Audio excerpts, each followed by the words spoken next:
Rightio. So it's John and Paulie talking about movies, and we're looking at the latest trailers coming out on both streaming and cinema options. Yes. First up, we have Oppenheimer. No, yes, Twisters. You can load up whichever one you want to. So All right, we'll go Oppenheimer. what we're going to do, guys, is we're going to play these in front of you, so you get to see the trailers as we see them, and we'll of course narrate so that we don't get tagged for copyright. Yeah, that'd be great. So have you seen this? No, but Okay. I didn't want to pay to see this in the movies. I just knew it would come out to streaming services fast, and it has come out already on 2. So how long has it been out in the cinemas? Not long. Not long. Couple of months. It's been at least, a couple of months. Yeah. Now, you're not the biggest Christopher Nolan fan, are you? No. And that goes back to our podcast when we were talking about favourite Batmans. Yeah. He's not my favourite Batman director. He has his moments, and I didn't really like Inception that much. And he's also, I'm not a fan of directors that use the same actors over and over again. I get it, you like working with them, but it just needs some variety because, it starts to become intertwined with the way the directors make Quentin the movie Tarantino? too. Yep. He uses the same actors. He does. But I don't... James Cameron, he used Bill Pullman a bunch. He did. True Lies. Alien. Yeah, all those. The list goes on. I saw one James Cameron film the other day, and he was in it, and I was stunned. Leo is always working with Spielberg. Yep. Then you got... So this, I loved. I've watched probably about half of it. It is a long movie, but from a historical standpoint, I love it. Now, what really spoke to me was they're all men, and they all have their flaws. Yes. If you've noticed throughout this movie, they've all got their individual flaws, and I love how they break that down. So I think for me, I liked it from a cinematography standpoint. It was a bit drawn out and long. If they could condense it for me, I would enjoy it. Like, I know that would ruin the story, but I think there's a couple of cuts they could make that would still tell the same story. Definitely. I mean, but you're a Christopher Nolan fan. Oh, big Christopher Nolan fan. Love his work. Love that he still uses film. Yeah. Like so many directors have gone to digital, he still uses film. And I think that shows up in all his... I know you weren't a fan of Inception, but I mean, cinematically, it was a visual wonderland. I have to say, he does quite well in the cinematic. The Batman chase scene where he's going through that car park, all the lights start shutting off with the Batmobile. Yeah, as I said, he has his moments. Yeah. Overall story, I don't love. This was obviously is a historical picture. Where it's as accurate as it can be. I loved how it went on to afterwards as well, with the Russians trying to get the bomb. I love that Robert Downey Jr., of course, won an Oscar. Yes, for his congratulations. Yep. Congratulations. And of course, Oppenheimer took Oscars and Emmys across the board, except for, I think, music. So would you recommend this for people to see in the cinema, or just wait till it comes out, watch it streaming? It's a cinema movie, really, because it is. So try and watch it in the right way at home, if you can, like on a nice big screen. Big screen, yeah. But yeah, no, I am a fan of at-home viewing. I think this is a great movie to watch on a flight. Yeah. Great movie to watch on a flight. Actually, that's not a bad point there. Yeah. Like you put this on, you're going to kill a couple of hours. Yep. I could watch the whole thing on a flight quite easily. Yep. And you can pause it, get up, come back to it. Yep. But yeah, no, that's a good one. So I would say, unless you're a real cinema goer, go to the cinemas and see it. But otherwise, wait till streaming. Yeah, no, I agree. Definitely. It's cheaper. Alrighty. Next up, we'll go for Roadhouse. This one is interesting. This one's gone straight to a streaming service. Now I've really encouraged you to watch this one, just based off the trailers, I think. Oh, definitely, yeah. So I like the fight scenes. They look good. What are your initial thoughts? Well, I remember when the rumours first started about this, there was a lot about, Jake Gyllenhaal's now joined the MMA. And you see him, he's jacked. He's done a lot of work to get this role down pat. And the rumours then moved to, oh no, he's doing Roadhouse. So this movie is interesting as he's put a lot of work into it with his role. I'm going to sit down and watch this.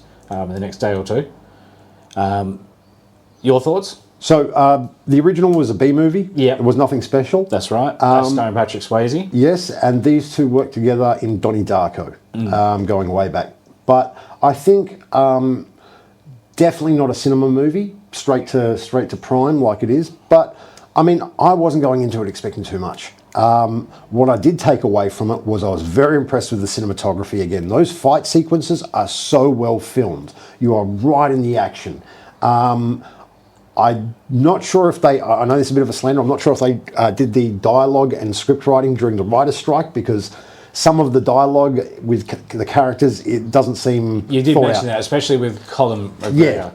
Yeah. This is one of his debut roles. I had hoped that they would give him more substance. Yeah. To like, rather than just a loud actor, clout, you can always give dialogue and a backstory to a character to make your audience confused. Like, you know he's the bad guy, but you don't want your audience to think he's a bad guy. You want your audience sometimes to root for that bad guy, to really create a conflict. The way I see him being portrayed in this is a guy who, in the real world, wouldn't have lasted long before the cops caught up to him. Yeah. You know, he's not subtle at all. Yeah. He's basically leaving, I'm sure he's left a trail of damage in his wake. DNA evidence and all the rest. Oh, yeah, he doesn't look like his mind's a bit of DNA left behind at all. So I'm sure in the real world he wouldn't exist, but a more calm, controlled version of him would. Someone who shows a bit more restraint, but... they've really been pumping the press tour. I know they've released several of the fight scenes online already, so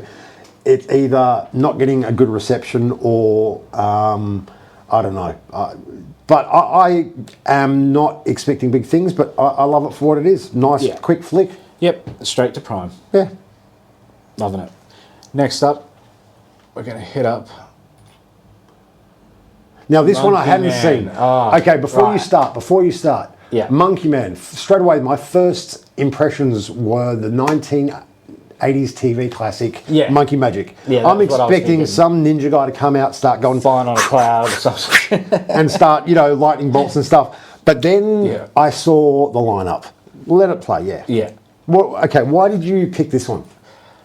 I have seen the trailer. It was a little while ago. And when I was looking through to see what would be the best to look at, this one excited me probably the most. I went, oh yeah, of course, this is coming up, Monkey Man. And, but okay, did you see a thumbnail? Did you read a review? What? Oh, where did I see it? No, I think I was just flicking through. It was on Instagram. It was just on the Instagram feed. Yep. It popped up and I stayed on it. The main actor, what was his name again? Dave Patel. Yeah, I loved him in Last Airbender, Slumdog Millionaire. He's been in a bunch of stuff. He's been in so many things. And Jordan Peele, of course. Yeah. Yep.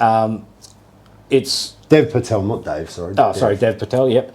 He was also in Newsroom. Yes. TV series that we liked. As soon as I saw him on it, I thought this is going to be great, because to do what he needs to do as a character in this, he's going to have to build himself up, train. It means it's going to be a really good performance. I've been impressed with Indian cinema for a long time, because it looks like it's filmed on location.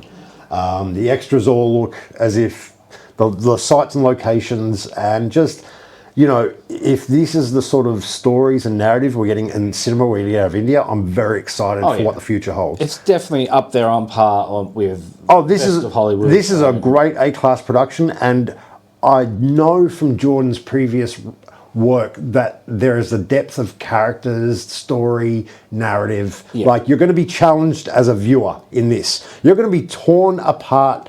You're going to either fall in love with this character or another character, and really, I'm excited to watch this. Yes, definitely.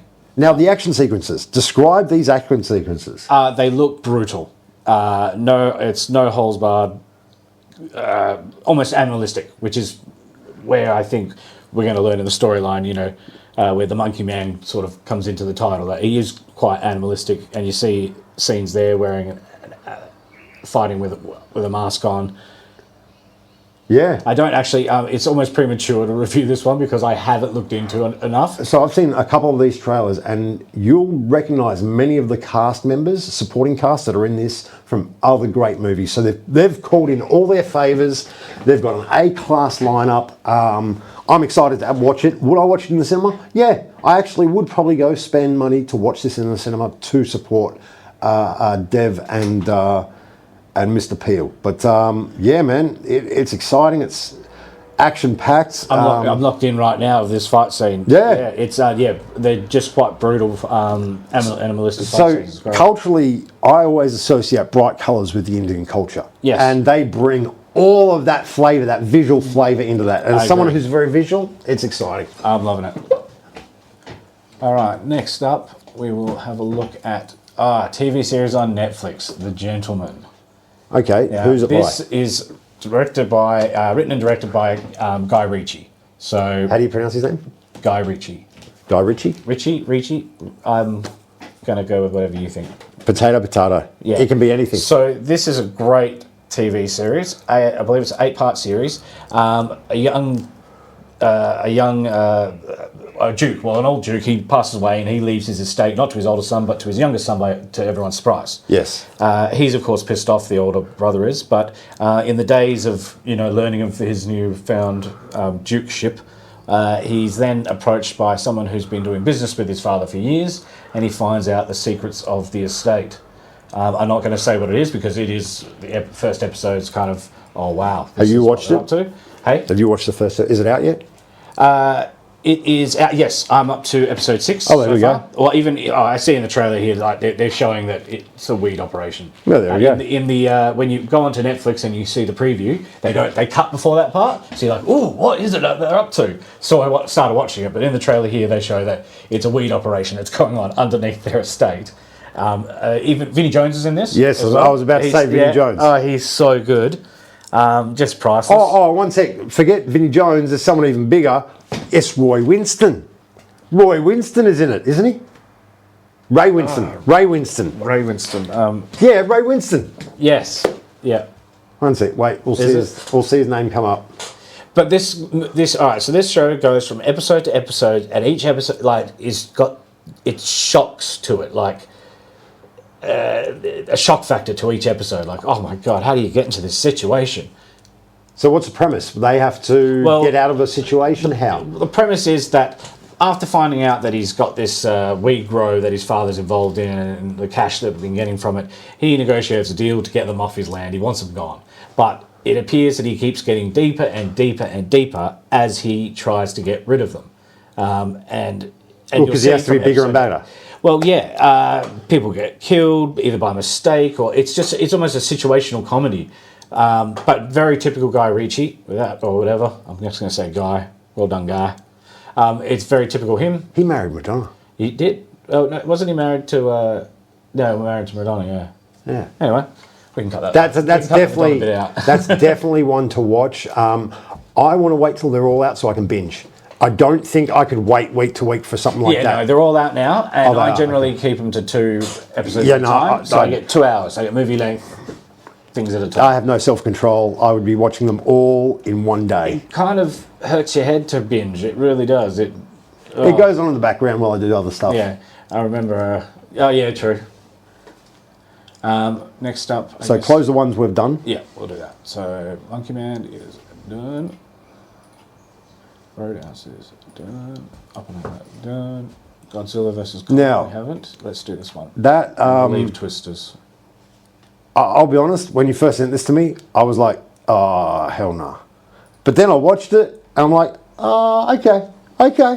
Because I've told you about the TV series. He's got a mech arm. He's got a mech arm. He's got a mech arm. I don't care about anything else. I want to see him with his mech arm. Well, you see it towards the end of the trailer. As I was telling you about the TV series. Yeah. Monarch, Legacy of Monsters. This fills in background gaps in the movies. So these portals that open in the ground and take you to the world below, they get developed in the TV series more closely as they. It's the TV series with Kurt Russell. I get a Pacific Rim feeling. Oh yes, there's definitely. I mean, look at that location right there as the choppers are flying in. It's one of those movies where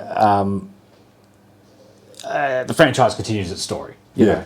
I really want to see it. I'm looking forward to seeing it. I wouldn't go to the movies to see it. No. But it'll be out streaming in no time, I would think. I just want to see King Kong with a mech arm. Yeah. And he's riding Godzilla into battle. Okay. Is he riding? Yeah, he's I okay. don't In the see very him riding end Godzilla. scene, I think he's riding him into battle because he's got this giant yellow mech arm and they're taking on a Gaiju. There's a No, baby it's not a one. Kaiju or whatever. It looks like a Gaiju. This baby one, it feels like a toy ploy. Could be the start of like Feels like a Planet toy of the ploy. Apes because It there's a new feels Planet like of the Apes. It feels like a Rogue, the little baby Yeah. Yoda all over again. Like an unnecessary character, but sells the crap out of some toys. Oh yeah, this movie is meant for an international audience. There's not a lot of human sort of real life filming. This is all CGI, Yeah. and it's they can voice over anybody for this. They can send it to any audience: Russia, China, Japan, wherever.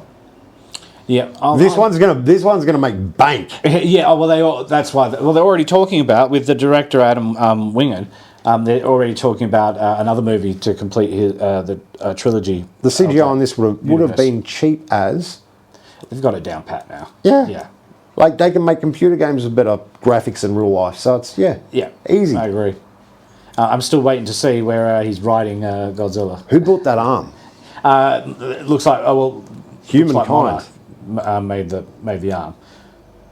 How did he communicate? Yo, I need an arm. That's what I want to know. No, maybe he's injured in battle or something, so they have to give him an enhancement. That's what they call it.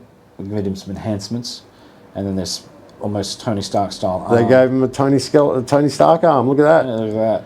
Wait, he's going to ride Godzilla into battle. That's what I'm waiting for. I'm waiting for this to happen. Oh, look at these two teaming up. It'll be after this. Is that what you're saying? Yeah. The new Empire. Nah, looking forward to it. Oh no, it doesn't show it in this trailer. So there's another trailer where he rides him into battle. Anyways, Fallout. Oh, bro, that TV series. I will check it out. We'll probably review that next time. Yeah. Now, is that everything? That is all of the trailers for this No, one. it's not. No? No. Well, Twister. I was going to avoid Twister. Let's avoid it then. All right. Hey? Let's avoid it then. Yeah. Just because it looks I'd rather pretend it didn't even exist. It looks really bad, and it's almost a disgrace. The first one was hard enough to stomach. Oh, no, I like the first one. No, the acting was great. The special effects were shot. If you watch the making of it, they used like jet engines to create the wind, and also it was good for its time. And I've No, it wasn't. in the past year I've watched it quite a few times. It wasn't good for its time. The graphics were terrible. If you take out those CGI scenes, that movie would still be just as good. Oh, I like the movie. I'd remake. That's a great movie to actually digitally remake. Oh yeah. That's a good one. Yeah. Digitally remake the original Twister. Yeah. I'm sorry, great cast. No, that'd be cool. Bill Paxton, Helen Hunt. Isn't Bill Paxton not with us anymore? We don't need him back in the movie. We just need to CGI those the Twister whole thing, scenes. yeah. Just those Twister Helen scenes. Hunt was in it. Yep. Great movie. Yeah, love that. Philip Seymour Hoffman. List goes on. I don't even know all their names, but they're all in my head as faces. So I've watched that quite a few times. Yeah. Alrighty.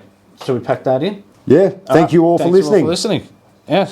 Don't forget to like And subscribe, I guess. and comment and follow and all the rest. Do all the rest. All right. We'll see you next time, guys. Thanks, Peace guys. out. Bye.